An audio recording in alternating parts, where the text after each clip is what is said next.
वालेकुम व्यूवर्स, कैसे हैं आप सब। उम्मीद करती हूँ आप सब बिल्कुल ठीक ठाक होंगे, खुशबाश होंगे अपने अपने घरों में, अपने अपने लाइफ में। और ये रात का जो था ना, तकरीबन टाइम था 3:30 का, और ना अचानक से बारिश हो गई। अच्छा, यहाँ ना अब बारिश हो रही है, but to be very honest इतनी ज़्यादा हब्स हो जाती है ना, जिसकी वजह से पूरा दिन इतना ख़राब गुजरता है। और ये है भी ईद के दिन, और हम सबको पता है कि भाई जो है ना, ईद के दिन कितने काम होते हैं, स्पेशली बकरा ईद पे तो बहुत ज़्यादा काम होते हैं, जिसकी वजह से मैं जो हूँ ना, कभी कहाँ बिज़ी होती हूँ, कभी कहाँ बिज़ी होती हूँ। इवन मुझे व्लॉग बनाने का टाइम ही नहीं मिलता। तो खैर मौसम तो बहुत अच्छा था। उस टाइम मौसम अच्छा था, इवन रात भी बहुत अच्छी गुजर जाती है। लेकिन अब जो है ना, सीरियसली हर कोई कहता है कि जो जो भी मेरी कज़न्स आउट ऑफ सिटी से आए हैं, वो यही बोलते हैं यार बहुत मुश्किल था, क्योंकि यहाँ लाइट का इतना इशू है, इतना ज़्यादा इशू है, और ऊपर से गर्मी, तो बस बहुत बुरा हाल है। खैर, तो रात तैसे तैसे गुजर गई। तो इस बार जो है ना, मैं दिन के टाइम अम्मी की तरफ चली गई थी, क्योंकि दूसरी ईद को ऑब्वियसली हर कोई जानता है कि जो है ना, मायका डे होता है। तो जो है ना, मैं अम्मी की तरफ चली गई थी। वैसे तो मेरा ये होता है हमेशा से दूसरी ईद का, कि मैं पहले नानी अम्मा के घर जाती हूँ, दैन जो है ना, उसके बाद मैं अपने घर जाती हूँ। लेकिन इस बार ना, मैंने पहले अपने घर चली गई थी, और बस। तो खैर, जब गई तो सारे गपशप लगा रहे थे। दिन का टाइम था, बहुत शदीद गर्मी थी, सब एसी वाले कमरों में घुसे हुए होते हैं। तो बस फिर वहाँ ना, ये मेरे अब्बू ने ना एक ये रैबिट रखे हैं, इनके जोड़े हैं, और ये सिर्फ मेरी भतीजी के लिए है ना। तो ये उसके लिए थे कि भाई वो खुश भी होगी। वो इतने मज़े से, मतलब वो उसको किस कर रही होती है, पकड़ रही होती है, उसको डर तक नहीं लगता। और हम लोग जब इस टाइम में थे, तो हम लोग इन चीज़ों से डरते होते थे। खैर, तो माशाल्लाह माशाल्लाह मेरे घर में रौनक बहुत ज़्यादा लगी हुई थी, क्योंकि उस वक्त मेरी सारी कज़न्स लोग भी आए हुए थे। और मतलब जब कज़न्स लोग होते हैं तो सारे गपशप भी तो लग जाती है ना। और ये मैडम साहिबा जन, और जब बच्चे, एक डिसएडवांटेज ये भी था कि जब बच्चे, क्योंकि पहले तो वही वाली बात है ना, जब बड़े बड़े हम लोग हो जाते हैं तो मज़ा ही आता है। लेकिन अब मोस्टली उनके बच्चे हैं, तो वो जो बच्चे आपस में मिल जाते हैं ना, उफ़ अल्लाह, तुमने मेरी अम्मी की चीज़ क्यों पहनी, तो तुमने मेरी अम्मी की चीज़ क्यों पहनी, तो इस तरह वाला सीन था। खैर, तो उसके बाद जो है ना, ये सारा खिलारा हुआ पड़ा था। हम लोग, शाम हो गई और हम लोग अब तैयारी करने का प्लान कर रहे थे, फ़ोटो सेशन वगैरह करना था हम लोगों ने। तो यहाँ मेरी भाभी भी तैयार हो रही है, और मेरी बहन भी तैयार हो रही है, और ये मेरा ड्रेस रेडी हो चुका है, जो कि मैं आपको आराम से आगे डिटेल बताऊँगी। और इस वक्त कमरे की हालत इतनी ख़राब थी ना, इतनी ख़राब थी जो बस। और हम लोग लगे हुए थे, अच्छा ये वाला मेकअप है तुम्हारे पास, ये वाला मेकअप है। मतलब मुझे मुझे यार ये चीज़ें बहुत अच्छी लगती हैं, मतलब मिल के तैयारी करना, ये सब ना। तो खैर, मज़ा आया।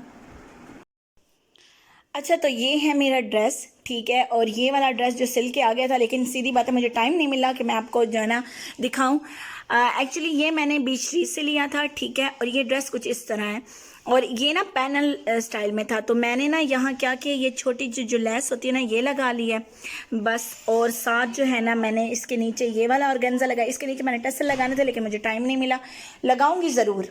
अच्छा, इसके साथ जो मुझे जो पसंद था ना, वो ये दुपट्टा। मतलब ये दुपट्टा इतना कोई खूबसूरत दुपट्टा है, इतना कोई खूबसूरत दुपट्टा है, मैं आपको क्या बताऊं। और इसके साथ जो मैंने शलवार बनाई है, वो कुछ इस तरह की थी। मैं चाहती थी कि ये जो है ना, पाइपिंग प्लेट्स दरमियान में आए और ये ऊपर नीचे आ जाए, बट एंड टाइम में दर्जी ने ना काम ख़राब कर दिया। उसने कहा बाजी बची नहीं थी, तो मैंने यहाँ लगा दी। मैंने कहा तुम पहले मुझे बता देते। तो और जो है ना, मैंने इसके स्लीव्स भी सिंपल ही बनवाए हैं, और यहाँ फिर टसल लगवानी थी, तो लेकिन वो टाइम नहीं मिला। तो बस ये मेरा सादा सा सूट था, बट ये सिला बहुत प्यारा है, तो जब मैं पहनूंगी तब भी मैं आपको दिखाऊंगी। तो यहाँ जो मेरी मैडम डिसूज़ा है ना, ये तैयार हो गई थी, और यकीन करें इसने इतना हमें तंग किया था ना। इसको पहले अपना मेकअप करना था, और बस फिर जो है ना, बाकी आप लोग जो है ना बाद में करना पुप्पो। मैंने ना इसके साथ वो जो मैं लिबर्टी मार्केट का जो मेरा ब्लॉग था, मैंने बैंगल्स लिए थे, तो ये लिए थे। और इसके साथ जो है ना, मैंने मतलब ये मुझे बड़े मज़े के लग रहे थे। खैर, मैंने अपनी तैयारी शारी करने के बाद अपनी पिक्चर बनाने की कोशिश की है, बट वो नाकाम कोशिश थी। लाइट का भी इशू था, बन भी नहीं रही थी, और बस गर्मी भी बहुत ज़्यादा थी, और मुझे जो है ना कोफ्त हो रही थी। तो खैर, तो बस फिर अब शाम का टाइम था। सारे कज़न्स, क्योंकि मेरी अम्मी घर जो मेरा भी खाना था ही था, बट बाकी कज़न्स को भी हम लोगों ने बुला ही लिया था। और ये वाले स्लीपर्स भी मैंने हाँ लिए थे लिबर्टी से ही। तो सबको बुला लिया था कि मतलब मज़ा आ जाएगा। खाना तो यार एक होता ही है, चल ही रहा था, तो साथ गपशप भी लग जाती है, तो ये ज़्यादा मज़ा करता है। फिर पता नहीं किस्मत या नसीब कब मिलते हैं।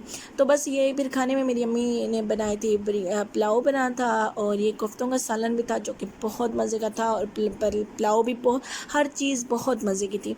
ठीक है, इसके अलावा ना मेरे हस्बैंड की फरमाइश पे ओजरी बनी थी, रोस्टेड ओजरी, वो हम लोगों ने बनाई थी। और जो था ना मतलब ये चीज़ें थी ना, और साथ पाए का सालन। हाँ, पाए पाए तो हम लोग घर में इस तरह है ना कि बस वो तो बचे हो रहने चाहिए, वरना हम लोगों को पाए के बगैर ना इनकम्प्लीट लगता है खाना।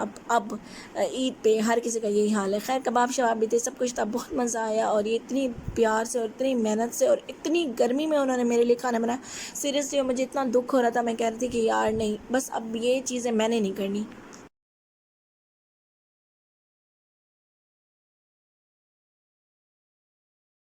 मतलब कि गर्मियों में ना मैंने अब मम्मी को कह दिया कि जब सख्त गर्मी और आपने अगर मेरा खाना करना है ना, तो आप प्लीज़ मेरा खाना मत कीजिएगा, क्योंकि मुझे इतना बुरा लग रहा था यार, इतनी गर्मी में वो मेरे लिए बना रहे थे, जो कि मुझे बिल्कुल भी अच्छा नहीं लगा।